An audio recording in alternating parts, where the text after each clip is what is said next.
Hello, and thank you for joining me on another foodoffensive.com weekly video broadcast. This may look familiar to you. I am at the same big box store that I was for the Valentine's Day Sweets Exposed. I'm bringing you here, as you can see behind me, all the Easter goodies that are coming out. Here I am a couple of weeks before Easter. I'm hitting it a little early this year because for this particular video, because for Valentine's Day, I came right on Valentine's Day, and of course, they probably had the things picked over, so you'll be able to see behind me. I mean, this is the same exact aisle where the Valentine's Day sweets were, and at that time they already had half the aisle being taken up by the Easter candy, and now the whole aisle is taken up. Maybe I'm thinking up to five times more Easter candy out here than Valentine's Day candy, and you'll be able to see that here in a second. But you can see that behind me now. And we're going to go through. You'll see some of the usual suspects and a couple of new items that I found. And at the time of you watching this video, you'll get to see some of the explanation of some of those more in depth, and maybe see some of the articles that I've dredged up to look at those. But let's get looking at all of these goodies for Easter.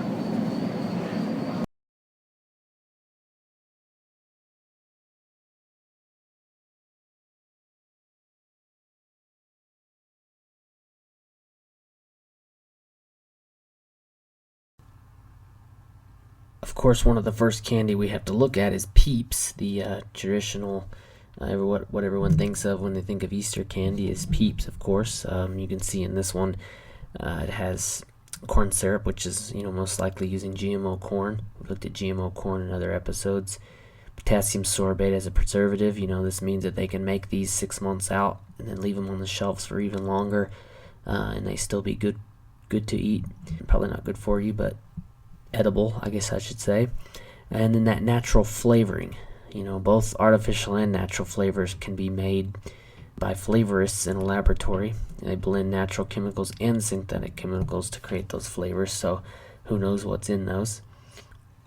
And then we go to the bakery fresh sugar cookie. I put fresh in quotes, of course, because look at all of those ingredients. There is a lot of ingredients there.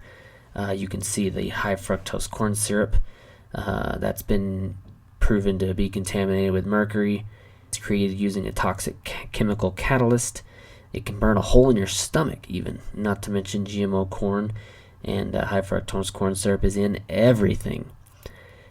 There's soybean oil, which is probably genetically modified. There's yellow number 5.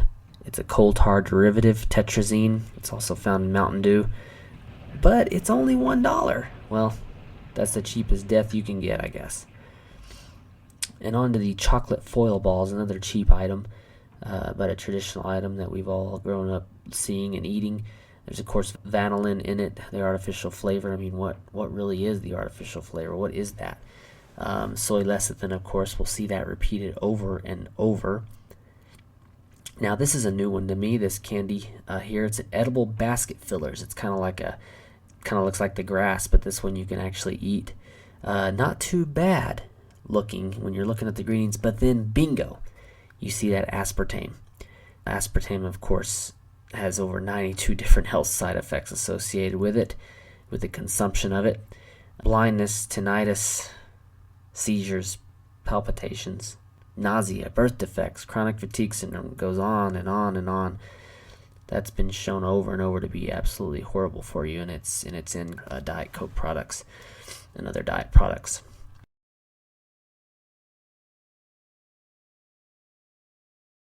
Warheads.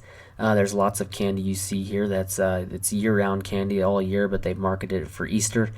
Doesn't look too bad for that one, except yellow number 5 again in there, the coal tar derivative.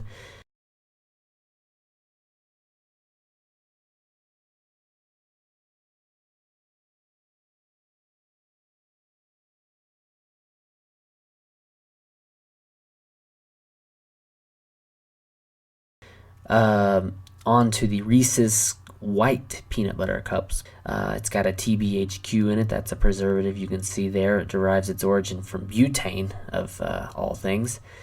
PGPR, you'll see that a lot in all of these chocolates, especially the Hershey's brands. It's used in place of cocoa butter. It's kind of touted sometimes as a fat as a reduction in fats, but it's also can be a dual purpose for the manufacturer because it reduced their costs. And then of course that soy lecithin there again. And then on to the Reese's peanut butter eggs. The little eggs there pretty much has the same thing as any Reese's peanut butter product is going to have. The TBHQ preservative again, the PGPR, soy lecithin of course, artificial flavors, whatever those might be.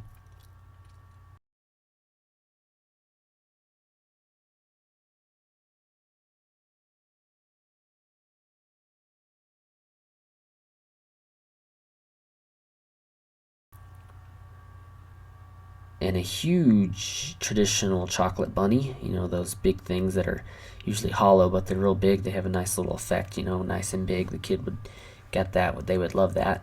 Soy lecithin, PGPR again, yellow number 5.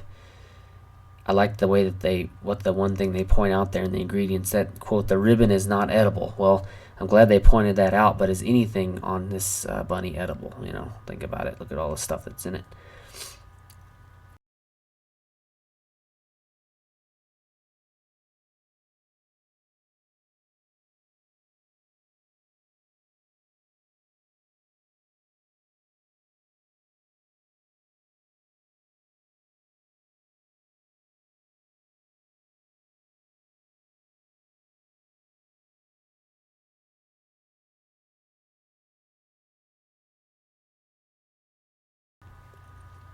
There's a variety pack here.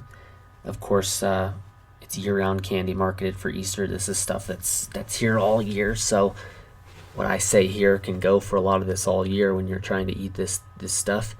Of course, with a variety pack like this, there's more ingredients to try and sift through, but there's more of the usual suspects in here.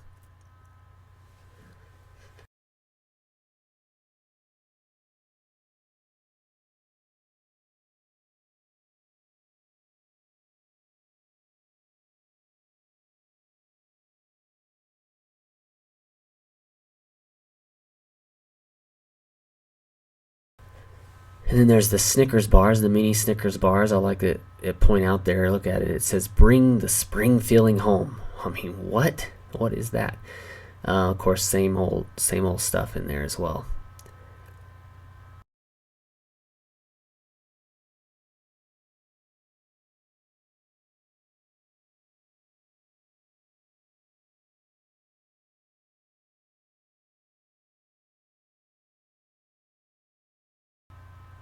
And then you can't have Easter candy, of course, without the traditional Cadbury eggs. Now these things have lots of ingredients, like some of the other items here. Not sure why you would want to eat a chocolate egg that has something that looks like a real egg pouring out of it when you crack it open, but I guess it does have real egg whites in it though. But along with other things, the high fructose corn syrup, of course, the soy lecithin, the yellow coloring for that egg yolk look, the calcium chloride, you know, for the dual purpose. You can de-ice your sidewalk as well.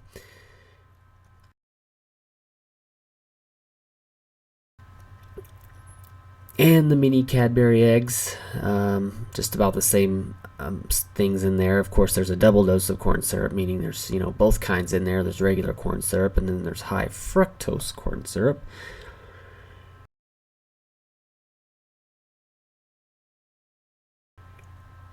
And here's something different: a pastel white Easter bunny, not real white chocolate, I don't think. It looks like there are lots of partially hydrogenated oils in there, you can see. And then there's a new one there I haven't seen, the fractionated palm oil, which basically, it's fractionated means it, you know, it's been separated. The oil fats have been separated and used differently, but those usually contain a higher saturated fat than regular palm oil. So just bad for you health-wise because of the fat content. Here's a Hershey's cross, trying to actually show the real meaning of Easter here, but it looks like they defame the true meaning of Easter with lots of added junk. The PGPR, of course, the soy lecithin. That soy lecithin, as we looked at in the Valentine's Day special, uses hexane to manufacture it, and it's like a hexane laden sludge, really. Now here's a nice little gold Lint's chocolate bunny. Of course, you've got a higher perception of quality here with the Lindt brand and the nice packaging, but no less harmful ingredients. And it looks on there you have to call for nutrition facts. And it also points out that it's not suitable for children under the age of 3. Well, I would say probably not suitable for anybody, period, but that's up to you. Here's some cute candies, the Dora and the SpongeBob. These are pre-filled candy eggs. They didn't have the pre-filled that I could remember when I was young, but nonetheless, these are pre-filled ones. It looks like, not sure if these are BPA-free plastic eggs, but that's something to think about. And of course, lots of artificial colors in here. And the magnesium stearate, that's a newer one, or one that we haven't seen in other products as much. It's could be manufactured from both animal and vegetable oils. So if you're trying to get away from animal products, you might want to watch that. And here's some Jelly Bellies. Of course, something you can get all year, but marketed for Easter. And it says the kids mix. Lots of artificial colors, but the good news, they actually use real fruit purees. That's a first for flavoring, But it does say in there, if you didn't catch it, less than 2% of those are used. So what are the other 98% of the product coming from? There isn't any high fructose corn syrup, which is good. And it points out on there, it says we use real ingredients whenever possible, on and on. It's also in a peanut-free facility that it points out. That's a pretty good thing to brag about, because it's hard to find food anymore that doesn't have a disclaimer on the bottom that says it's produced in a facility that also has wheat and nuts and all kinds of stuff in it. So that's actually a good thing. There's actually some good things in that. Now, if you contrast it with the next one here, it's the Brock's Jelly Beans. This one has more artificial and natural flavorings in it than the Jelly Belly brand, but it does still have some of the real fruit present in it, so that's not too bad.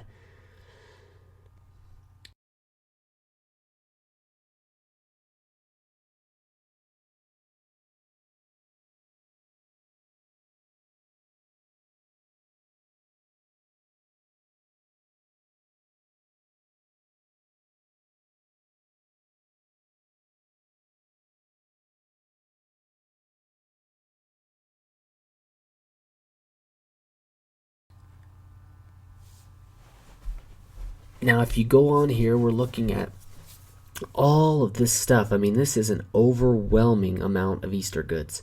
They even split it up in between different parts of the store where I was.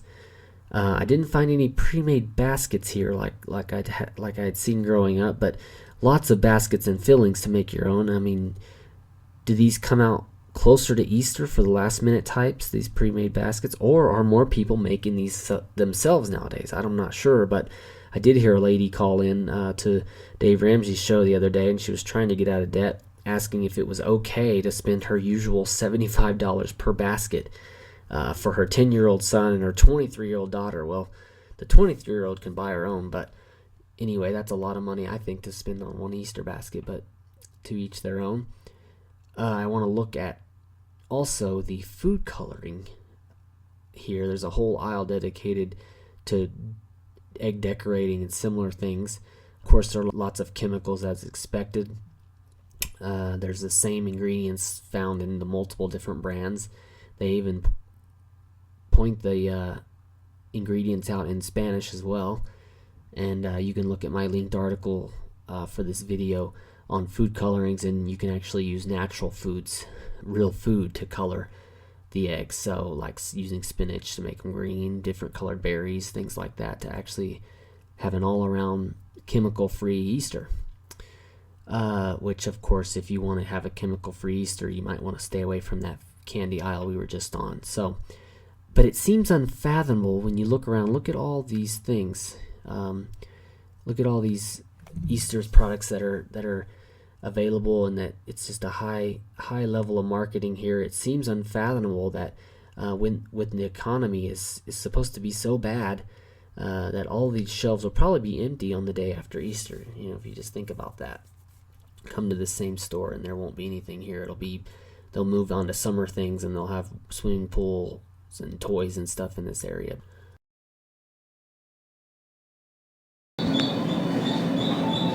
So that's all the stuff that they're offering this year, and there's of course all kinds of different stuff, but you see some of the same usual suspects that were here during the Valentine's Day candies, and the same companies. As you saw, there's a lot of a normal candy that would be on the shelves any given time throughout the year, but they've just marketed it for Easter, and they haven't, of course, made it any safer for our Lord's resurrection. But you can see all of those things. Of course, the soy lecithin is in every piece of chocolate that I saw that I could find. Anymore, you have to be able to find soy lecithin that's not in there. But then there's that new added thing that I just saw. I didn't see it in any of the Valentine's Day candy, and I'm not sure, at least in the chocolates, and the PGPR. And of course, that stands for a really long name. They wouldn't put the whole long name on there. It's a little less scary. It looks kind of cute as an acronym anyway, but it's actually they use it to replace the cocoa butter. Again, as I probably mentioned in other videos, talking about the cellulose powder, the cellulose gum, the cellulose, whatever version of cellulose it is. Basically, it's wood pulp that is put into the food as a filler. So you can, see what they're doing. Is it us as consumers demanding the same low prices, or is it them doing this to lower their costs and increase their profit? I'm not sure which one. It's probably a combination of both.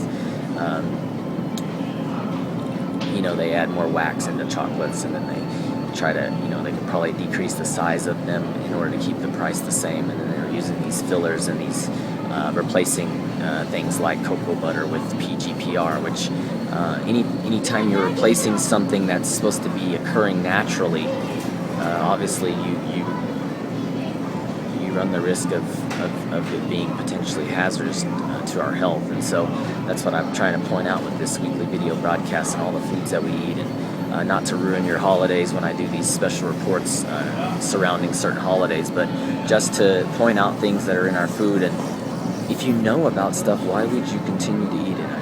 I do have a sweet tooth, and things like that. I know that there's terrible things in soda, and I have pretty much cut that out altogether. But when you've eaten something or have grew up drinking something so long, the whole part of your life, it's hard to get that up. I understand that, and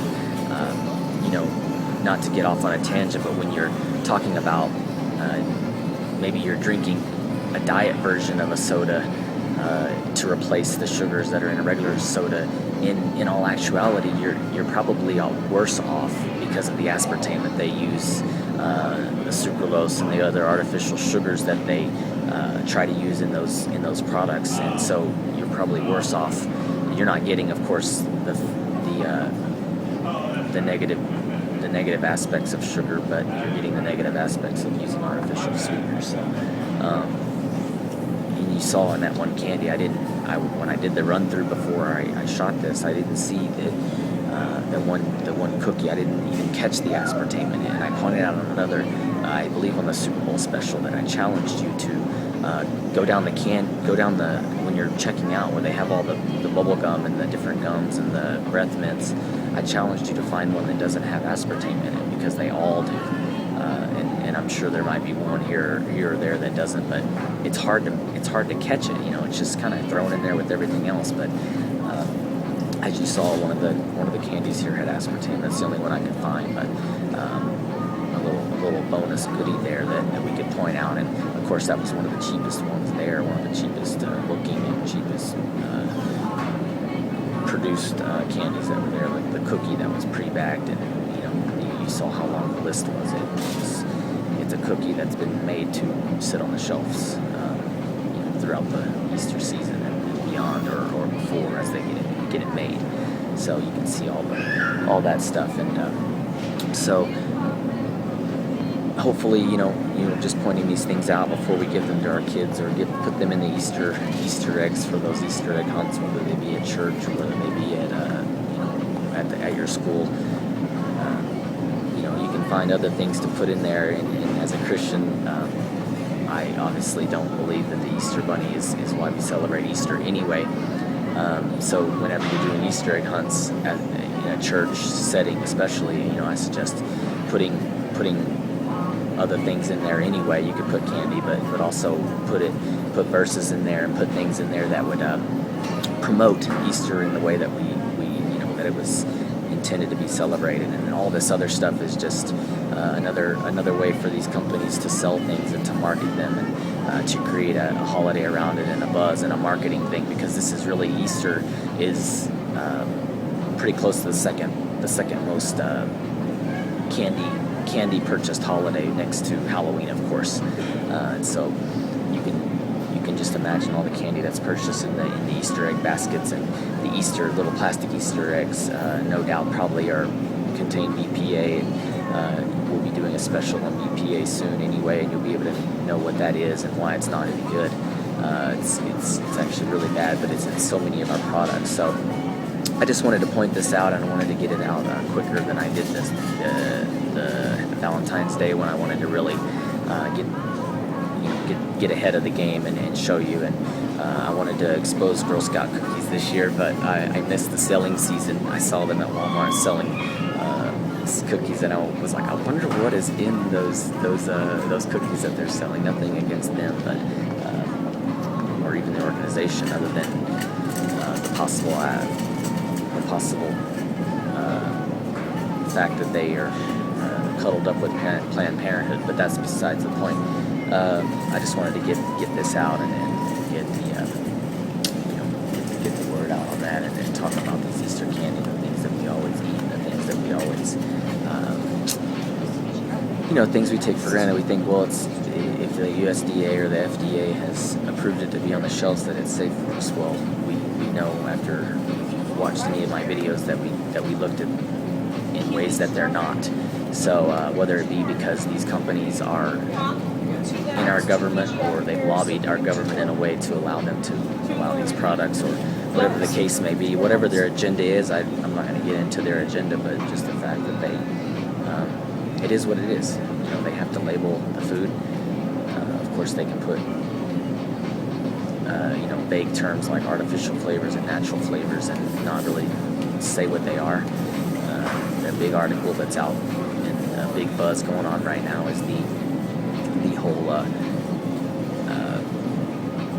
Pepsi issue that's going on. If they didn't have enough lawsuits, and they didn't have their hands full enough with the lawsuit over the Mountain Dew turning into jelly, which I covered quite extensively, and then also another one that I covered was the fact that their snack division that produces the Sun Chips, they say they're all natural, but in all reality they don't use all natural products. So if those two issues weren't enough to keep them busy, then right now they're battling, if you haven't seen online yet, or seen the article that I posted, was that they use aborted fetuses to create their flavoring, and it's in a roundabout way. That's what they're doing, and it's pretty disgusting if you think about it. And our current administration in the White House has said, go ahead, you can do it. So, and you've also seen, if you haven't seen yet too, they've come out and said, oh well, the biosciences journals has come out and said, you can actually kill a child up to 3 years old. It's okay. Not only have we allowed children to be aborted and murdered before they exit the womb, and then some after with the post-birth abortion, but now they're saying, oh, up to 3 years old, because you don't, the kid hasn't developed. You don't know if you're going to like them or not. So it's pretty disgusting, and that's the kind of stuff that goes on, and that's what I'm trying to expose here with the foodoffensive.com weekly video broadcasts, and just pointing out things, not to like I said, degrade the holiday that is around it, or ruin your festivities, or like I've said before, if you haven't quit eating everything and anything by now, then you probably won't. But just wanted to get the word out, and again, this is the foodoffensive.com weekly video broadcast, broadcasting from a big box store here in Colorado, concerning their Easter aisle and their Easter candy that they're selling. And as you can see behind me, it's just extensive, just everything you can think of. Candy that's already normally made all year long, that's marketed for Easter, or it's been repackaged in the Easter packaging, or in the shape of an egg, or just all kinds of sorts of things. So that's it. Please join me again next week as we get back into genetically modified organisms, and we try to finish up that series of special reports. So thank you for joining me.